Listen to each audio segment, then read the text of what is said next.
hagirimwo n'umwe nawe azogira uwo mutima w'urukundo kandi umutima w'urukundo burya ni mwiza umutima w'Imana ego nukuri niko nobivuga rega wewe ku bantu dufate umaze gufasha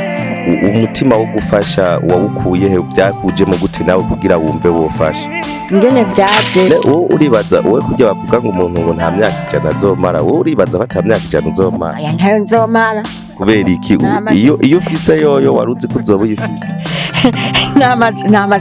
namaze kumva yuko umenga nagiye. Reka tubaramutse tuvuga ati bwakeye canke mwiriwe bivanye naho muherere canke n'amasaha muri ko murabira ko ino mbonesha kure novuga ati turi muri capitale politique di Burundi ni Gitega muri quartier Nyamugari ni commune Gitega novuga ati aha ayo twaje murabona ko twicaranye no mubibi yikuriye reka tumuramutse hanyuma kumbure tubandanye n'ikiganiro cacu atubwire byinshi mu bijanye n'ikiganiro tugiye gukora muraza kumva byinshi mugume muri ziwe mudukurikirane ni kwa kundi nyene muguma mwumva bishasha aho tuje ku muntu ari muri etazi ni uwo mubibi yafashije uwo muntu yavuze ati uko biri kose ntegerezwa kugenda ngire ikintu nkoze ndamushimire muri wa mutima w'urukundo reka rero abidondore. Murakoze nitwa Ntakarutimana Kapitolina kabandi mwikaratiye Nyamugari kwibarabara rya 3 nimero zingahe ntazo nzi nomero nimero 91 je umenga nazibonye inomero 91 ubungira ntuzosubira kuzibagira oya naho nozibagira mbere baraje murambaza ndibagira rero uyu munsi mwangendeje ndaryohewe cane uwo KP1 ni Christophe we uramuzi Christophe ndamuzi cyane n'umwana mwiza yego mugo sinaba nkimumenya ku buryo nari nkeneye n'agafoto kiwe mbere nzoze ndamuraba nukuri yaro n'umwana mwiza tumubwire ayozi foto umuntu ayizane nga kugira uzoza urayiraba yego muzoba mukoze cyane nawe nyine ariko arabyumva hariya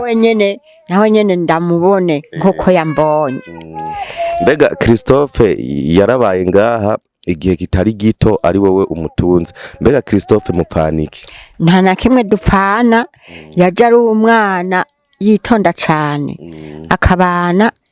na Diodone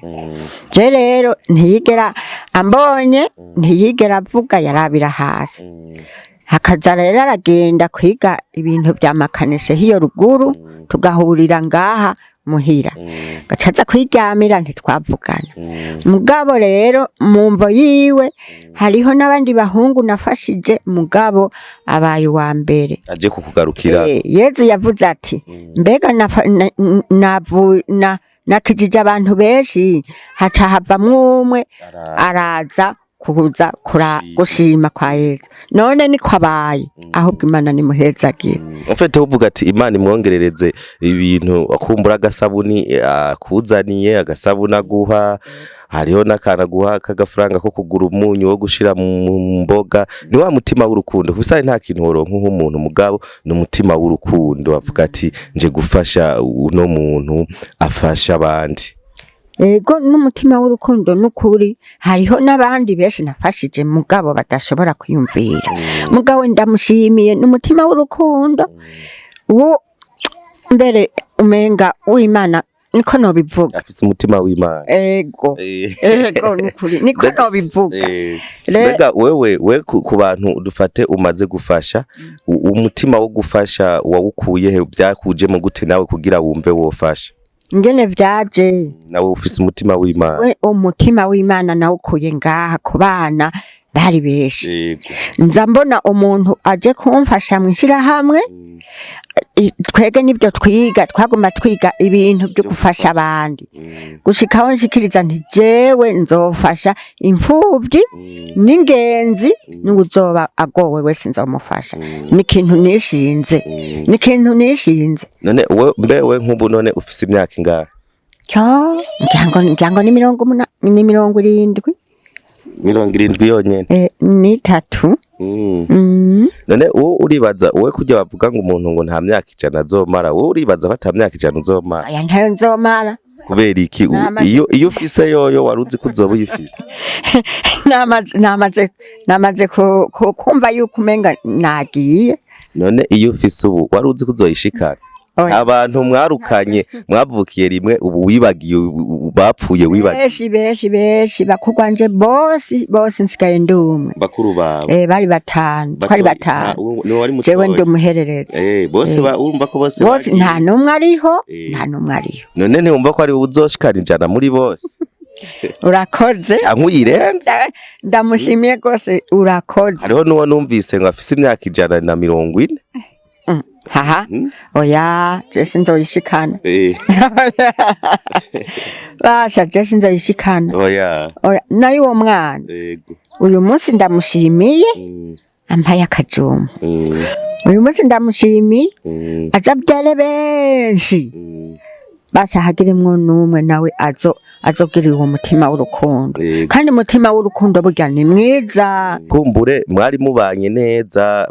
byagenda neza wabona we wamubona gute wabona kumengana umuntu azovamwe ikintu akaja hanze akaja muri etazini none wese ndakubwiye yuko yaza yinumira ntiyashwana ntiyagirante muga yagumiza yarifise umutima w'urukundo ukundabira hasi inge ibyo ndiko ndakora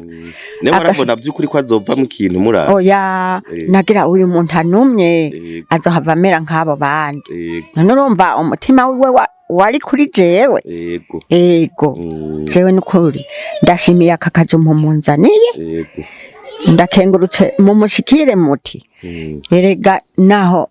mwananje ugize uti ntuze umuhebe ariko aravyumva hake uti ntuze umuhebe tazogo uti wawe nditi noneho aranashaje ubu rero uti arashaje tubure arogumaza arakuziga mbega n'ubu wewe uracabandanya ufasha canke warahagaritse kubera wikuriye ntukironka uburyo bwo gufasha kuva muri ico gihe nabandanyije mfasha hariho abantu abapfasoni bose abagabo bataye nafashije ngaha baransezera none heraba n'ubu mfashije umutamakazi nanje ntitukibasha no kugira ngo kandi uramubona umutamakazi n'inzu abamwo kugira ngo nkitanga nkabura ibyo nitangisha umutamakazi n'ujya yicaye hajya reka nawe turaza kuganira gatoya yicaye hajya ni wenyene kajya kazi yaje wumva ako kazi wakubatse kugira umuntu aje wese ucuzuramuha yibera kubakana kandi gashasha abaze bariberamwo kuko najewe Imana yarantabaye mbega ako kazu uko mbona umenga imvura iguye ntashobora kunyagirwa none sibyo niko ndakubwira nyene aranyagirwa yibe nari mfise uburyo aho no kubatse n'inzu nini beshi bashikiramwo gusa iyo bishitse hakagwa nk'imvura nyinshi hari gihe uza kumubwira ati ngo indani wugame none nogira gute hari naho kagomba ni kumugwako yego yaguje mugabo nigo rukundo kubisanzwe kuba waramuhaye nako hariho beshi usanga baramwirengagije mugawe ukamufasha ndamufasha nyene kandi ubundi azoza mvise inzu nzovuga ati akira naje n'Imana yayimpaye uwo mubibe mupfaniki yemwe nta na kimwe naho nyene aza kuvyivugira nta na kimwe nta n'umuryango nta nico dusana yaje nyene agowe yikubita hasi ati ntabara ncanigira nti karibu ku mutima w'urukundo ufise uzubandanye gose gushika mfe KP yagushimiye ko wamufashije yego nawe mushimire ko yaje kukugendera ndagushimiye cyane uyu munsi kuje kungendera ndagushimiye cyane Imana niguhezagire uzuronka umugisha myinshi hanyuma nawe azogufasha uwo mugisha wagize yego ugo rukundo rw'Imana wagize Imana iziguhezagire urakoze arabyumvise reka kumbure dushimira abantu bafashe kano kanya bariko baratwumviriza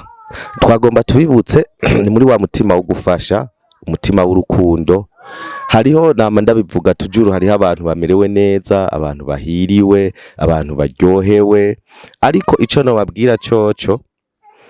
hariho ikintu kimwe mwomenya burya mufashe namwe mwarafashijwe nama mvuga kino kintu nawe wibaza kutafashijwe